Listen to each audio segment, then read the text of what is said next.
Salut, je vous retrouve une fois de plus pour un épisode spécial voyage et aujourd'hui je vais vous parler des 10 objets incontournables dans mon sac à dos. Parce que oui, quand on part en voyage, surtout en mode sac à dos, chaque objet compte. Certains sont des indispensables, d'autres des petits luxes qu'on ne regrette jamais d'avoir pris avec soi. Et puis il y a ces objets qui, contre toute attente, sauvent la mise plus d'une fois. Dans cet épisode, je vous emmène dans mon sac à dos et je vous dévoile les 10 choses que j'amène toujours avec moi, peu importe la destination. Et je vous assure que mon sac à dos ne fait pas plus de 10 kilos. Vous verrez, ma liste est loin des recommandations classiques des blogs de voyage. Ici, on va parler praticité, confort et bien-être, avec quelques astuces que vous n'aviez peut-être jamais envisagées. Et restez bien jusqu'à la fin parce que j'ai un 11e objet bonus, un petit accessoire que j'ai découvert tout à la fin de mon récent voyage en Amérique du Sud et qui, je pense, va changer ma façon de voyager et qui va surtout m'éviter pas mal de stress. Donc voilà, installez-vous confortablement, on va ouvrir mon sac à dos ensemble. Alors comme premier objet, je vais vous parler de la gourde filtrante. Alors moi, j'ai décidé d'aller avec la gourde qui s'appelle Livestraw. Pour moi, c'est devenu un indispensable. Que ce soit en ville ou en pleine nature, ce que j'adore avec cette gourde, c'est qu'elle me permet d'avoir de l'eau potable partout. Je n'ai pas besoin de dépendre de bouteilles en plastique, donc quand même, on avoue, c'est écolo, c'est économique et ça évite les mauvaises surprises avec l'eau du robinet dans certains pays. Je vous assure, je sais de quoi je parle. Alors au début, quand je l'ai acheté la gourde et la première fois que je l'ai essayé, c'était en Colombie. Je vous assure qu'au départ, j'appréhendais un peu de boire cette eau parce que bien évidemment, je me disais mais c'est pas possible. Dans certains endroits, on me disait surtout vraiment ne te brosse même pas les dents avec. Et moi là, j'allais la boire. J'étais oulala, mais qu'est-ce que t'es en train de tenter? Et j'ai rencontré pas mal de voyageurs qui utilisaient cette même gourde et ils m'ont dit non, t'inquiète, nous ça fait des mois qu'on l'utilise, on n'a jamais eu aucun souci. Et donc tout doucement, j'ai commencé à vraiment ne plus m'en séparer. Et j'avoue que donc j'ai déjà fait avec cette gourde plus de 4 mois de voyage en buvant toutes sortes d'eau, alors que ce soit des rivières. Bon, j'irai pas chercher l'eau des toilettes, faut pas déconner non plus, mais il m'est pas arrivé un seul problème. Et je vous avoue que je suis contente parce que j'ai rencontré des voyageurs qui disent il faut qu'on aille acheter des bouteilles d'eau. Moi, j'avais jamais ce stress. J'avais constamment de l'eau avec moi parce que même si, alors quand je dis j'utilise pas l'eau des toilettes, de la cuvette des toilettes, mais par exemple, tu vas à un robinet. Donc ça, c'est facile de trouver de l'eau comme ça. C'est quand même partout. Et j'avoue que pour moi, c'est devenu mon outil indispensable numéro 1. Ensuite, en numéro 2, bon, ça peut-être que c'est sur certains blogs, j'avoue, c'est les savons durs. Alors moi, j'ai envie d'ajouter le gant de toilette, le bon gant de toilette français. Alors les deux ensemble, pour moi, c'est vraiment devenu des indispensables parce que j'avoue que j'aime voyager léger. Alors plutôt que d'embarquer 15 produits, shampoing après shampoing, tout ce qui s'ensuit, j'ai opté pour un savon solide. Alors c'est vrai, c'est pas évident d'en trouver un bien. Moi, j'en ai testé plusieurs. Je trouve quand même que maintenant, alors au moment où j'enregistre, on est en 2025, il y a quand même des produits qui sont vachement mieux que ce qu'il y avait il y a plusieurs années. Donc bon, ça en fonction de chacun, je propose en général qu'on teste des savons déjà avant de partir et puis comme ça une fois qu'on part en voyage, on a le savon qu'on aime. Après j'avoue que là récemment, j'en ai acheté en Argentine sur des marchés et ils étaient très efficaces également. Donc vraiment, je pense qu'on est quand même venu à un moment où les savons solides sont vraiment d'une bonne qualité. Et ce que j'aime, c'est que du coup, ils servent pour le corps, les cheveux, et puis même parfois pour la lessive, on va pas se mentir. Et pourquoi je parle du gant? C'est parce que moi, je trouve que le gant, il est vraiment pratique si par exemple, je sais pas, tu vas en camping ou par exemple, même des fois là, quand j'étais dans mon van en train de traverser le Canada, et des fois, j'avais pas accès à une salle de bain. Et là, du coup, il me suffisait juste d'un tout petit peu d'eau, alors d'eau de rivière, d'eau de n'importe quoi, et puis je pouvais facilement me laver. Alors il y en a qui vont prendre des lingettes, pour moi, c'est pas très écolo, et j'avoue qu'il y a des produits chimiques dedans, donc j'aime pas trop ça non plus. Alors que là, éponge, qu'est-ce que je raconte? Alors que là, gants de toilette et savon, un petit peu d'eau, et c'est bon, on est propre tout le temps en fait. Troisième petit indispensable, je dirais le paréo. Alors, pour moi, c'est un couteau suisse, le paréo. Il peut me servir de serviette à la plage, il peut me servir de nappe de pique-nique, il peut me servir de foulard, de couverture d'un point, et je dirais même d'une robe improvisée, en fonction de ce que vous ramenez comme paréo. Je le trouve léger, pratique, il prend pas de place du coup, et encore une fois, il est facile à laver, il sèche rapidement également, donc ça, c'est quand même pas négligeable. Ensuite, je vais vous parler de cadenas. Ça aussi, je m'excuse, mais ça, c'est certainement sur certains blogs. Je vous promets, les autres, ils y seront pas. Alors, la plupart des blogs vont vous parler d'un petit cadenas pour les auberges de jeunesse. Moi, je vais vous parler de 2 cadenas. Moi, j'en ai un petit et un plus gros. Alors, pourquoi 2? C'est parce que moi, je trouve que si, par exemple, je vais en utiliser un pour mon casier à l'auberge et que je veux laisser mon sac, par exemple, le casier est trop petit pour mettre l'intégralité de mon sac, j'aime bien avoir un deuxième pour mon sac à dos qui va être en dehors du casier. Mais aussi, j'aime bien utiliser un cadenas pour mon sac à dos si par exemple quand il part par exemple je prends un bus, du coup il est pas avec moi, donc j'aime bien aussi mettre j'aime bien aussi mettre un cadenas. Et c'est vrai que du coup je peux me trimballer un cadenas qui est très fin et un cadenas qui est très gros, parce que les très fins bien évidemment peuvent être coupés facilement alors que le très gros pas du tout. Donc quand j'ai la possibilité d'utiliser le gros, j'utilise le gros, je me sens plus en sécurité, alors que si j'ai pas cette possibilité parce que le trou qu'on m'a mis au niveau du casier il est trop petit, du coup j'utilise le petit. Bon voilà, en balader deux, ça prend pas de place, c'est pas lourd. Donc vraiment pour moi, c'est un indispensable et ça me rassure. Donc ça, c'est quand même pas négligeable quand on n'a pas ce stress mental. Et là, j'aimerais trop pouvoir t'insérer la chanson de Bob Marley. Don't worry about a thing, 'cause every little thing is gonna be alright. Mais je n'ai pas payé pour les livres de droit, donc voilà, de rien. Cinquième, j'ai envie de vous parler de la petite couverture d'avion. Alors vous savez, quand vous prenez des vols internationaux en général, ils vous donnent toujours cette petite couverture toute fine en mode plaid. Donc oui, j'avoue, j'ai piqué une petite couverture dans un avion. D'ailleurs, je dirais même que celle que je trimballe en ce moment, c'est mon papa qui me l'a piquée. Alors il y en a qui vont dire peut-être un gros pull suffit, mais moi perso j'adore la couverture ultra légère parce qu'elle me suit partout, que ce soit en avion, bus de nuit, en bivouac. Elle m'évite de gêner dans les transports où la clim est en mode pôle Nord. Et aussi ce qui est pratique, c'est que moi elle me permet même de faire mon petit yoga de temps en temps. Donc j'avoue que c'est pas négligeable.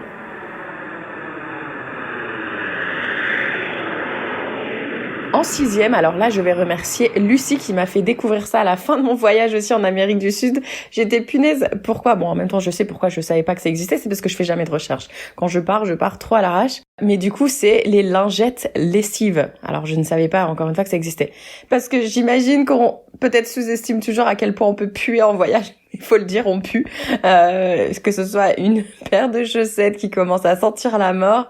Hop, un petit lavage rapide dans le lavabo et ça repart. Ou même des fois si on arrive, je sais pas moi, on se prend un lieu où on a accès à une machine à laver, c'est pratique. Et du coup ces lingettes sont quand même super légères, faciles à transporter et elles sentent mais tellement bon que ça fait plaisir de sentir bon, hein, faut se le dire. En septième, et d'ailleurs ça me fait rebondir sur Lucie également qui va peut-être sourire en écoutant cet épisode, c'est le petit kit à coudre, parce que d'ailleurs elle m'a demandé de lui apprendre à coudre. On voyage avec pas beaucoup d'affaires et on n'a pas forcément envie de racheter quand c'est juste un petit trou, ou une petite couture qui lâche, un bouton qui décide de se faire la malle, j'en sais rien. Franchement, le petit kit à coudre, ça c'est ma maman d'ailleurs qui me l'a ramené au Brésil.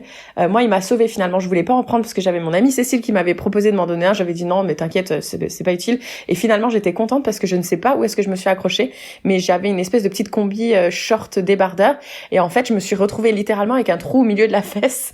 Donc heureusement, je m'en suis vite aperçue. Je m'en suis vite rendu compte parce que là, la honte. Sinon, dans les auberges, tu te balades, t'as un gros trou au niveau de la fesse. Et du coup, j'étais contente d'avoir mon petit kit. Et elle, je sais que Lucie, je lui ai appris, elle avait un espèce de sac qu'elle adorait, dont elle avait pas envie de se séparer.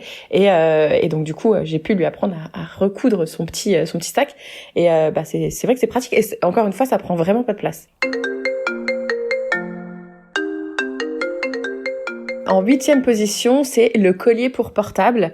Alors moi j'ai découvert ça au Paraguay, alors que j'ai l'impression qu'en France c'est quand même déjà bien courant. Alors moi je le trouve pratique parce que déjà mon portable j'avais tendance à le faire tomber. D'ailleurs je l'ai fait tomber dans une rivière au Paraguay. Je vous raconte pas que quand il a pu fonctionner pendant plusieurs jours, j'étais bien dans la merde. Et du coup là c'est vrai que autour du cou c'est quand même bien pratique. Il risque pas de tomber. Surtout si par exemple maintenant vous utilisez des toilettes turques, que j'ose même pas imaginer. Et aussi il est pratique pour les vols parce que par exemple en Argentine il peut y avoir des vols. Je connais une fille qui attendait au passage pour piéton, donc le feu était rouge, elle pouvait pas avancer. Elle a sorti son téléphone juste pour regarder où est-ce qu'elle en était et les directions à suivre. Il y a un scooter qui est passé et qui lui a arraché carrément le téléphone. Alors que là, je me dis si elle l'avait eu autour du cou, bon, ça aurait peut-être fait très mal, mais je sais pas s'il aurait tenté en fait. Je sais pas, je préfère pas imaginer cette scène, mais voilà, je trouve que ce petit collier pour portable, il est vraiment très pratique et ça évite pas mal de stress aussi avec son téléphone. En 9e indispensable, et là je remercie Chloé qui a vécu en Afrique et qui m'a parlé de ça, c'est le charbon actif.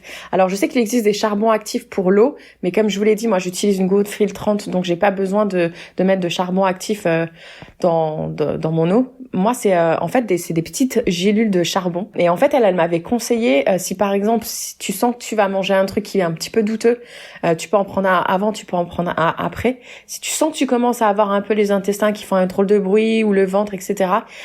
Et ben hop, tu prends un charbon actif et ça peut vraiment aider à passer le truc. Je m'en suis servi quelques fois en Colombie et j'avoue que c'était bien pratique. Après, je vous avoue que pour le reste, je m'en suis pas trop servi, mais j'avoue que ça me rassure de l'avoir avec moi dans le sac et encore une fois, ça prend pas beaucoup de place. Donc voilà, si tu manges un truc bizarre au marché, si t'es du genre à vraiment tester toutes sortes de choses et que tu sens que ton estomac il commence à protester, vraiment, prends ça.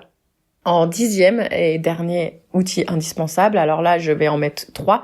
Alors bien évidemment le masque pour les yeux et les bouchons d'oreilles. Alors j'en ai vu en auberge qui en ont pas et qui se plaignent parce qu'il n'y a pas de volet aux fenêtres, parce qu'il y en a qui ronflent. Bah ouais mais les gars, quand on décide de partager une chambre avec d'autres voyageurs, ça risque de se produire. Et moi, mon trio magique, du coup, c'est avec l'huile essentielle à la lavande. Ça fait des années maintenant que je me traballe ces 3 indispensables ensemble parce que ça me permet vraiment de dormir partout. Et j'avoue que en fait, maintenant j'ai l'impression que quand je me mets des petites gouttes de lavande au niveau des poignets et juste je respire 3 fois avant de m'endormir, des fois je me mets aussi quelques petites gouttes sur mon oreiller. Alors pas que j'ai une tendance à stresser ou quoi que ce soit, mais en fait j'ai l'impression que l'huile de la lavande, elle me permet de me recentrer. Je l'utilisais même quand je voyageais avec mon van. En fait j'ai l'impression que c'est un peu, c'est ce qui me dit, voilà, t'es dans ton petit cocon, maintenant tu peux te poser tranquille. Je l'utilise même quand je vais faire mes cours de yoga. Je mets un peu sur mon tapis. Même à chaque fois, j'offre à la prof de yoga quelques gouttes et même aux autres personnes qui font du yoga. Et je sais pas, j'ai l'impression que ça permet de me recentrer. Donc pour moi, c'est la lavande qui fonctionne. Pour d'autres, ça peut être d'autres odeurs, mais je trouve que, je sais pas si vous êtes sensible aux odeurs, mais d'avoir cette petite odeur là qui nous rappelle notre ancrage, notre maison, je sais pas. Je trouve que c'est vachement pratique d'avoir ça dans son sac. Voilà. Et le 11e. Attention, ça, j'avoue que c'est un game changer. Alors moi, je n'ai encore jamais acheté, mais je compte en acheter un pour mon prochain voyage, parce que pareil, c'est des filles qui m'en ont parlé en auberge, c'était à la fin de mon voyage, donc c'était trop tard. C'est en fait les AirTags. Donc pour celles et ceux qui connaissent pas les AirTags, c'est des petits trackers qu'on peut cacher dans son sac, qu'on peut cacher dans son portefeuille. Ça prend pas de place, c'est très léger et du coup il y a plus de stress de perte. Donc par exemple, vous savez quand on fait des transferts de bus en Amérique du Sud, il y a des risques quand même de se faire voler son sac ou même je sais pas, moi il m'est jamais rien arrivé qu'on me vole, mais j'ai entendu qu'il y a eu pas mal de vols. Et ben là, un petit coup d'AirTag, apparemment, on peut savoir exactement où ça se trouve. Donc voilà, je pense que s'il faut investir dans un petit objet, ça serait peut-être celui-là. Parce que encore une fois, c'est vrai que si on se fait tout voler, c'est quand même assez embêtant. Et voilà, j'espère que comme moi, vous êtes d'accord que c'est officiel. Mon sac à dos est une petite caverne d'Ali Baba remplie d'astuces pour voyager plus léger, plus confortablement et surtout plus sereinement. Donc voilà, à vous, à vos claviers, dites-moi quels sont vos indispensables de voyage. Alors là, en commentaire sur Spotify, n'hésitez pas à me dire quel est peut-être l'objet que vous emmenez avec vous partout dont je n'ai pas parlé. Et aussi, n'hésitez pas à me dire, est-ce que je vous ai parlé d'un objet que vous allez maintenant emmener dans votre prochain voyage. Voilà, je vous laisse replier vos paréos, planquer vos AirTags. À très vite pour un prochain épisode. Et si vous connaissez quelqu'un qui part en voyage, surtout, n'oubliez pas de lui partager cet épisode. J'ai hâte de vous lire. À très bientôt. Ah, et surtout, regardez bien la description de l'épisode. Je vous ai mis des liens vers ces objets pour vous faciliter la vie. De rien. Bisous.